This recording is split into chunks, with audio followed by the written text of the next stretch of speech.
السلام عليكم يا شباب، ازيكم؟ النهارده هو بنراجع مع بعضينا الفيديو الاخير على الجرامر باذن الرحمن على المنهج كله. خلينا نبدا بسم الله.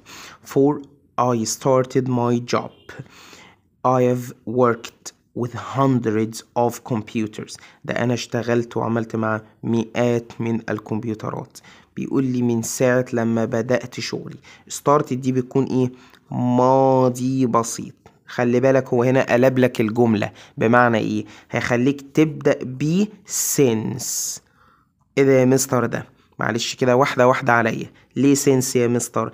سنس عشان احنا قلنا بعد سنس بيجي past simple ماضي بسيط ادي started، وكمان ده مضارع تام. عرفت منين ده present perfect مضارع تام؟ عشان have او has والPP. يبقى حضرتك اما تلاقي في الامتحان have او has plus البي بي اللي هو فيرب نمبر 3، حضرتك لازم تستخدم سنس. ليه يا مستر؟ لان بعد سنس بيجي ماضي بسيط. شايف المربع ده كده كله؟ ساعات يحطوا لك يبقى هو اللي هنا يقول لك I have worked with hundreds of computers since I started my job. هو قلبها لك بدل ما يحطها لك هنا حطها لك في الاول.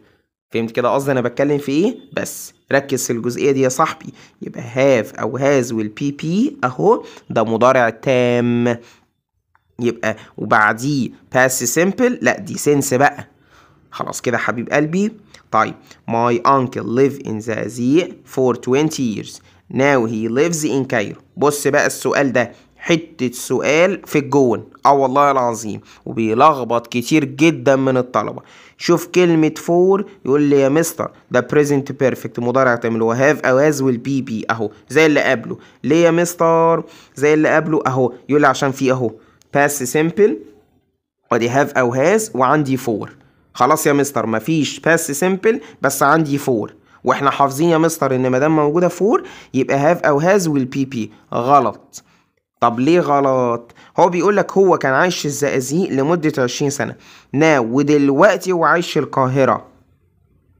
كانت تنفع present perfect لو ما زال قاعد في الزقازيق، لكن هنا الفعل حصل وخلص. امال الاجابه تبقى ايه؟ lived. يبقى ركز في الحتة دي. هنا الفعل ايه؟ حصل وخلص. هو قعد في الزقازيق لمدة 20 سنة وخلاص مع السلامة، وهو دلوقتي في القاهرة. ركز في الجزئية دي. لو هو ما زال في الزقازيق يا صاحبي كنت هتقول has lived. فهمت انا بتكلم في ايه؟ ركز لو سمحت. طيب نيرة not watch TV while eating dinner. أثناء ما هي بتاكل إيه؟ العشاء. It is her habit. دي عادة إيه؟ عندها. يبقى تاني أهو نيرة not watch TV مش بتتفرج على التلفزيون. while أثناء eating dinner. It is her habit. دي عادة عندها. ده عادة عندها برضو. ده سؤال حلو أوي أوي أوي أوي. يبقى ده present simple. يبقى قلنا نيرة إيه؟ doesn't watch TV أثناء ما هي بتتناول العشاء. ليه؟ لأن قال لي دي عادة، والعادة ده present simple. طيب both you leave or I will phone the police. انتوا الاتنين امشوا يا اما هتصل بالبوليس. شايف كلمة or دي يا صاحبي؟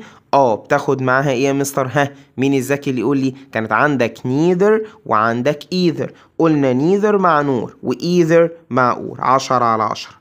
خلاص كده يا صاحبي تمام. بس يبقى either you leave اي واحد منكم انتوا الاتنين يمشي يا اما انا هتصل بالايه؟ بالبوليس. اهو either you leave or I will phone ايه؟ the police. في بقى نقطة هنا يا مستر، ايه هي؟ كده مش كاملة. قول لي ليه؟ لان هو قال لي you فهو قايل either of you. ايوه كده. لان لو قلت either بس معناها ايه؟ معناها اي واحد فيكم. لا يا حبيبي انا عايزهم هما الاتنين يمشوا. اكتب either of you leave انتوا الاتنين تمشوا or I will phone the ايه؟ police. خلاص كده تمام. لان بعد of دايما بيجي جمع وانا هنا عايز اجمع الاتنين، لكن either you انا اي واحد فيكم، لا انا عايزهم هما الاتنين اللي يمشوا. خلاص كده. طيب سؤال برضو ده في الجون بصراحة 5 أسئلة 10/10 اهو. in addition to is beautiful she's rich. بالإضافة إن هي جميلة ده هي كمان إيه غنية. طب يا سيدي شكرا. in addition to إيه؟ شايف in addition to بيجي بعديها ing دي صدمة. بس يا مستر بعد to الفيرب دايما بيجي infinitive. أيوه ما عدا in addition to. فهو قايل in addition to إيه؟ being. in addition to إيه؟ being. ليه being يا مستر؟ عشان بعد in addition to بحط ing. خلاص كده يا حبايب قلبي تمام. بص برضو هنا جبت لك 5 أسئلة حلوين جدا جدا جدا جدا. بص يا سيدي بسم الله. have you been to Cairo؟ هل انت رحت القاهرة قبل كده؟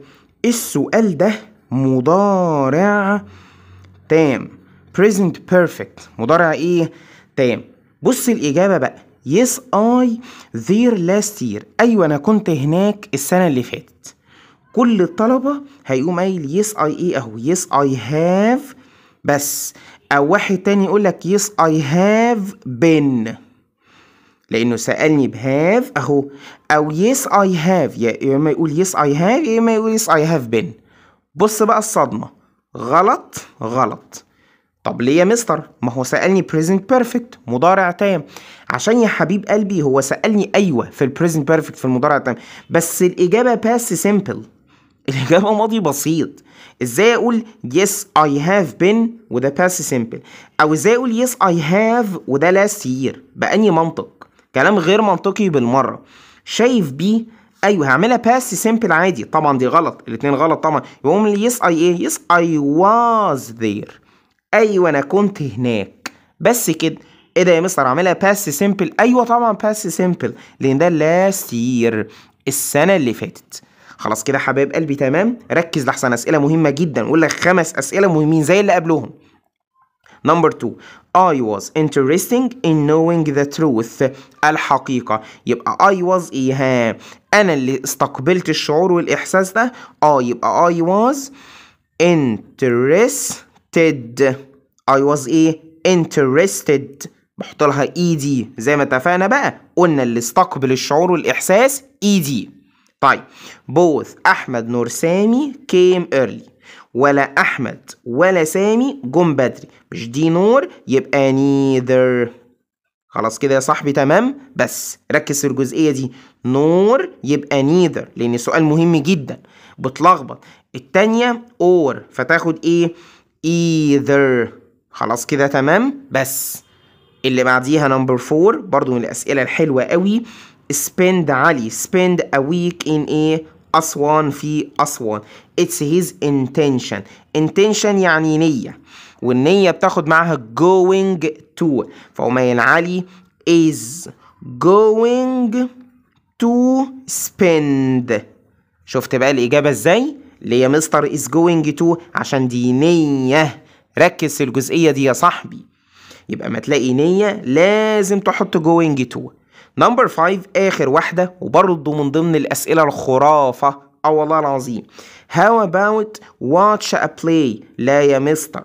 طب اعمل فيها ايه دي يا مستر؟ اكتبها how about ايه؟ watch دي اعمل فيها ايه؟ ده في بقى تأليف كتير. اللي يكتب لي بعديها do واللي يكتب لي بعديها did واللي يكتب لي بعديها does. ما هو سؤال بقى. ما هو يقول لي ده سؤال واللي يكتب لي كان.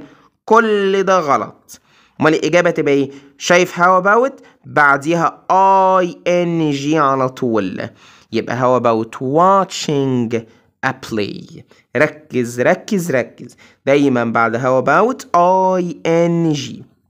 مش how about بس. خد بقى الثانية دي what about. الاتنين بعديهم ing. خلاص كده حبايب قلبي تمام. يا رب تكونوا استفدتوا. 10 أسئلة مهمين جدا جدا جدا. يلا اشوفكم على خير ان شاء الله حبايب قلبي. سلام عليكم.